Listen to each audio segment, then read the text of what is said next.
Hi, hello po sa inyong lahat. Kamusta na ho ang inyong weekend so? Sana ho ay nasa mabuti kayong kalagayan saan man ho kayo naroon. Nagbabalik hong muli ang aking YouTube channel na Eric's Vlog at ngayong araw ho na ito ay pag-usapan ho natin ang mga pangunahing syudad ho sa lalawigan ng Batangas. So yan ho ang ating paksa ngayong araw na ito.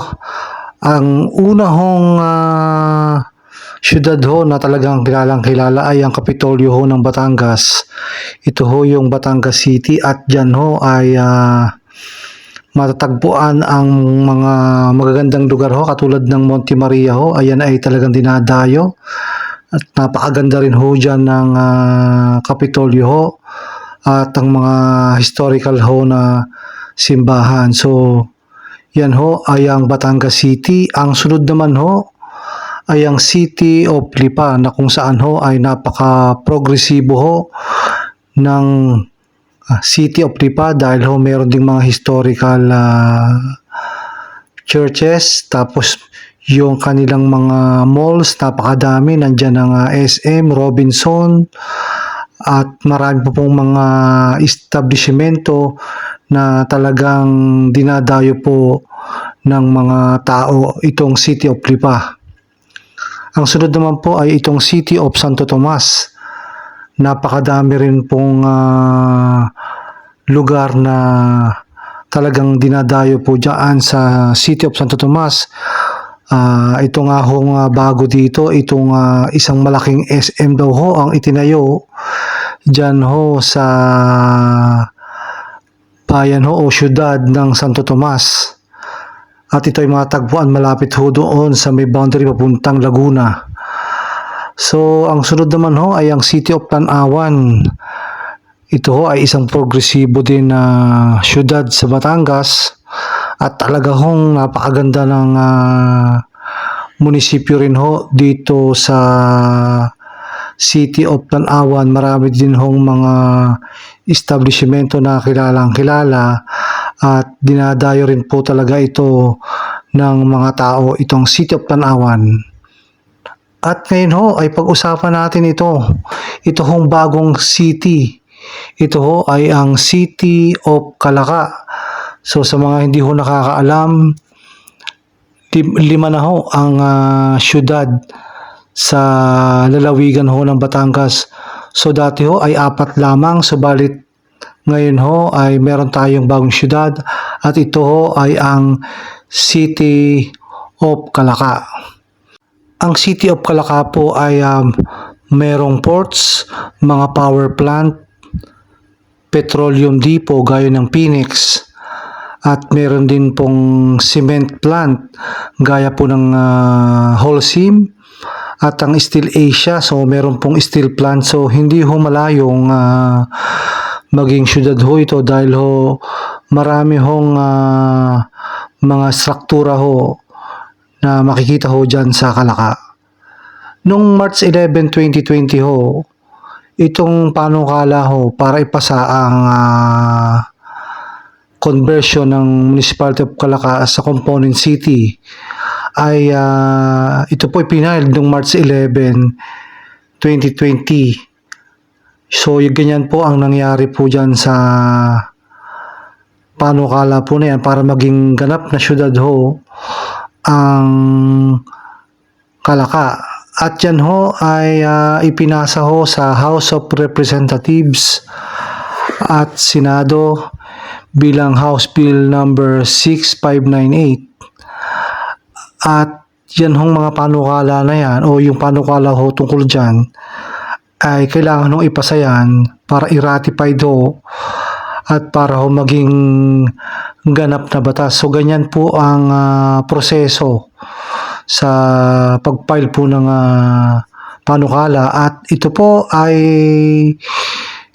pinirmahan o inaprubahan ng ating dating Pangulong Rodrigo Roa Duterte noong May 26, 2021 at ito po ay tinatawag na Republic Act 11544. Yan nga pong conversion ng Municipality of Calaca para maging isang City of Calaca.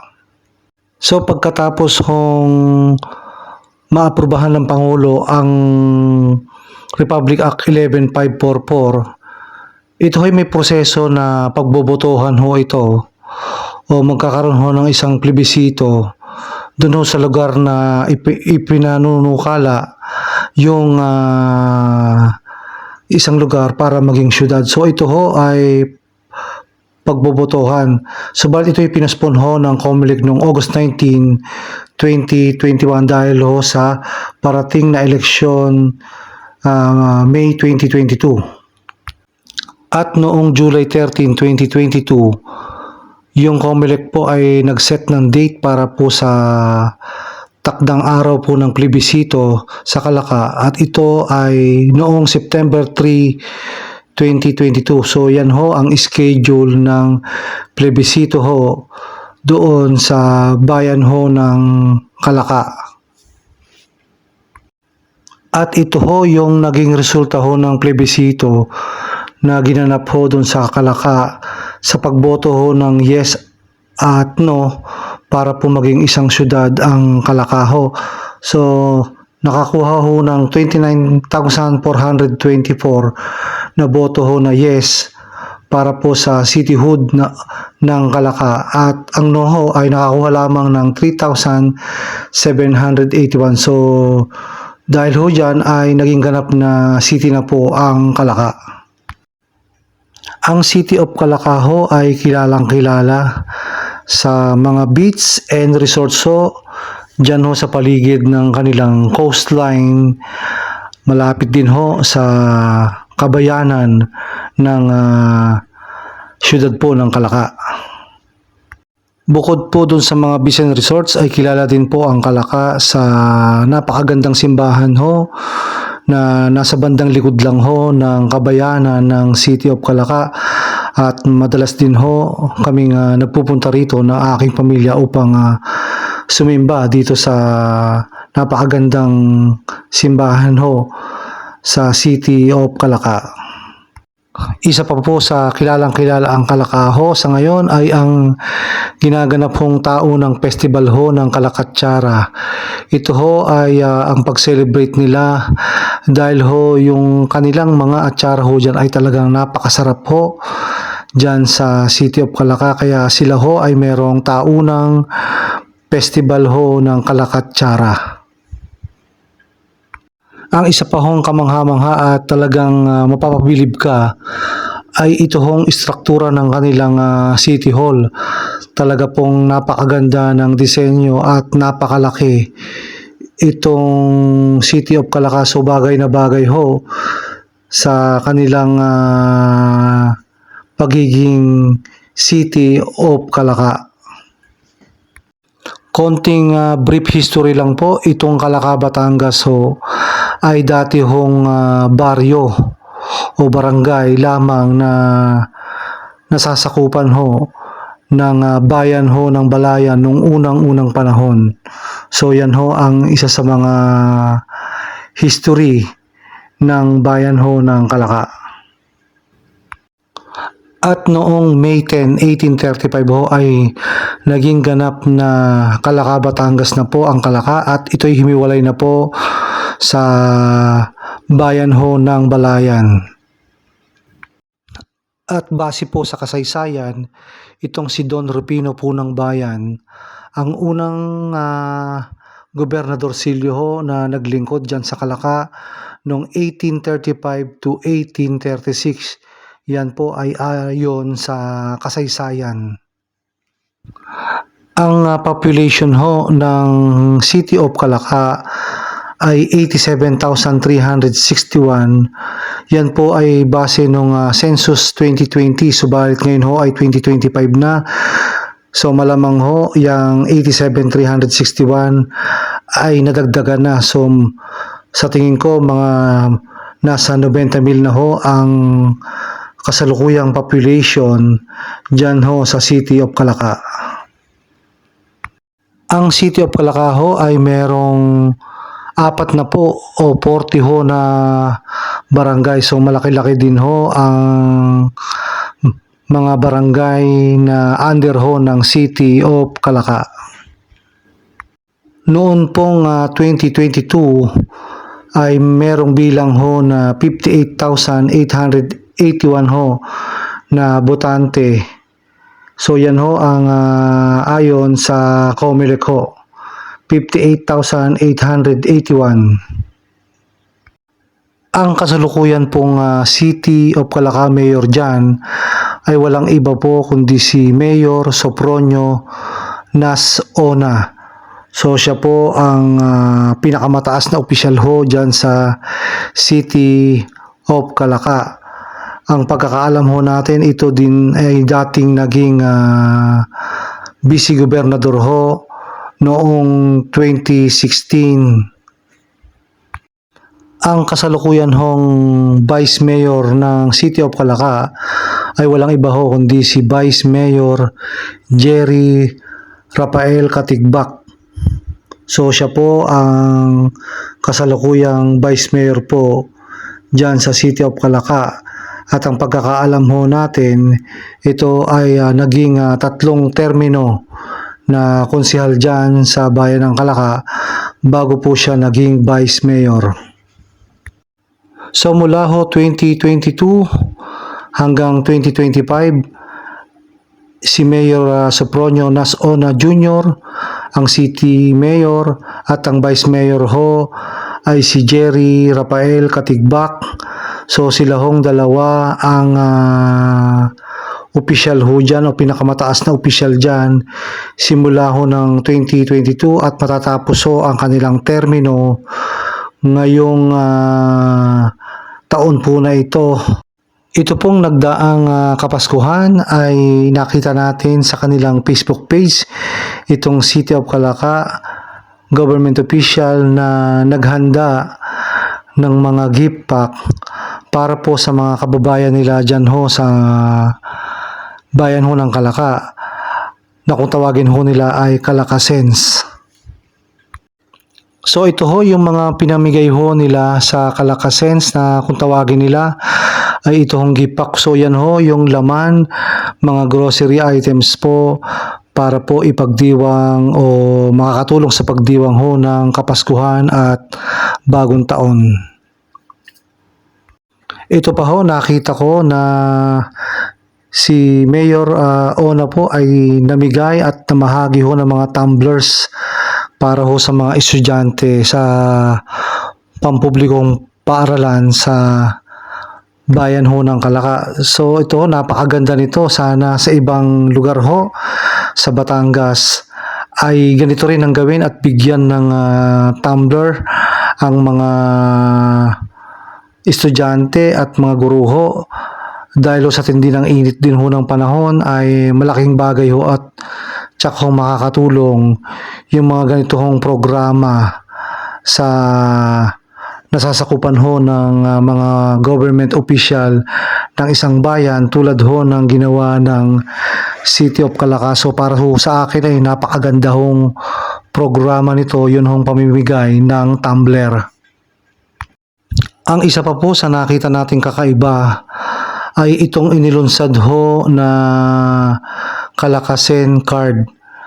So naglabas ho ng card itong gobyerno ho ng City of Calaca upang ipamahagi ho sa kanilang mga kababayan at ito ay naglalayon na madali hong ma-identify yung mga kababayan ho nila sa Calaca dyan nang sa ganun ho ay maibigay ho ng mabilis ang lahat ng tulong pinansyal o anumang tulong na makatutulong ho sa mga residente ho ng Calaca.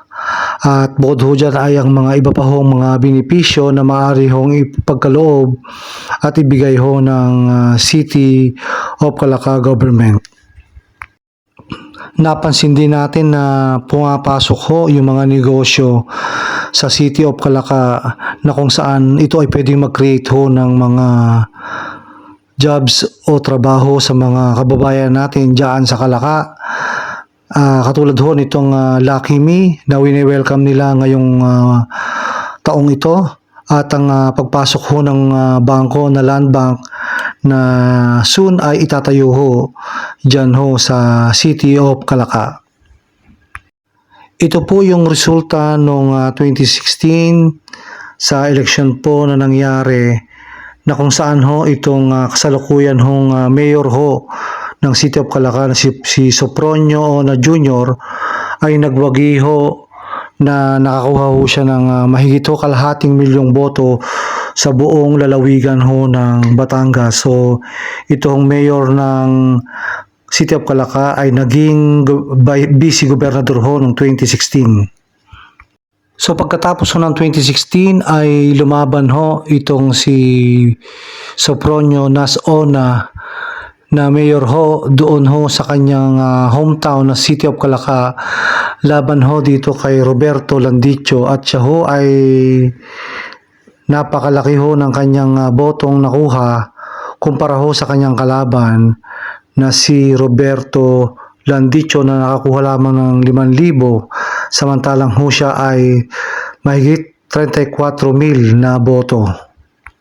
At noon naman hong 2022 ay lumaban hong muli si Sopronio Ona, yung kasalukuyang mayor ho ng City of Calaca, laban ho kay Renante Macalindong at Roberto Landicho. Nanalo pong muli si Mayor Sopronio Ona na nakakuha ho ng 31,285 votes ho. At ito pong darating na midterm election sa May 12, 2025 ay muli hong maghaharap itong si current Mayor Sopronio Nas Ona laban ho kay Renante Macalindong na nakalaban niya na ho noong taong 2022. Ito pong si Renante Macalindong noong 2013 po ay lumaban at natalo po niya ang dalawa niyang kalaban, at siya po ay nagwagi at nakakuha po siya ng mahigit 12,000 ho na boto, kaya ho siya ay naging vice mayor ho noong taong 2013. At noong 2016 po ay muli itong lumaban sa pagiging vice alkalde, at ang nangyari ho ay wala hong kalaban itong si Renante Macalindong noong 2016 sa ikalawa niyang pakikipaglaban sa posisyon ho ng vice alkalde. Sa ikatlo pong pakikipaglaban ni Renante Macalindong para po sa posisyon ng vice alkalde sa City of Calaca noong 2019 ay wala po siyang nakalaban. Unopposed po siya, kaya siya po ang vice alkalde sa ikatlong pagkakataon po sa City of Calaca. Noong taong 2022 po ay hindi na muling nakalaban itong si Renante Macalindong dahil siya po ay term limited na. Kaya ang nangyari po noon ay nanalo po itong si third termer councilor Jerry Rafael Katigbak ho laban ho sa kanyang mga kalaban na si Melvin Malabanan at si Noni Mendoza. At ngayon pong midterm election sa darating na May 12, 2022 ho, ang maglalaban ho sa vice alkalde sa City of Calaca ay itong si current Vice Mayor Jerry Rafael Katigbak laban ho kay Antonio Mendoza ng Partido Federal ng Pilipinas. So sa darating ho na midterm election sa May 12, 2025, ang magkalaban ho sa pagka-mayor ho dyan ho sa City of Calaca ay ito hong si Renante Macalindong na dati na pong naging vice mayor ng City of Calaca, at ito pong kasalukuyang mayor po na si Sopronio Nas Ona. So sila ho ang maglalaban dyan ho sa darating na halalan sa May 12, 2025. At sa larangan naman po ng labanan sa pagka-vice alkalde ay maglalaban po itong dalawang tao pong ito, yung kasalukuyang pong vice alkalde na si Jerry Rafael Katigbak at yun pong isang kalaban niya na si Antonio Mendoza. So yan ho ang abangan natin kung ano ho ang magiging hatol ng mga kalakasens. Kumbaga ho yan ang tawag nila ngayon. So hanggang dito na lang po muna ang ating vlog tungkol ho sa City of Calaca, panglimang city na ho sa lalawigan ng Batangas, at ang mga kaganapan ho sa politika dyan ho sa bagong city sa lalawigan ho ng Batangas, itong City of Calaca. Salamat po sa lahat ng nanood ng video ng ito. Please don't forget po to subscribe para ma-notify po kayo sa mga video po na aking upload po na kadalasan po ay may kinalaman sa mga politika ho at mga bagay-bagay ho sa ating lalawigan ho sa Batangas. So maraming salamat po and God bless.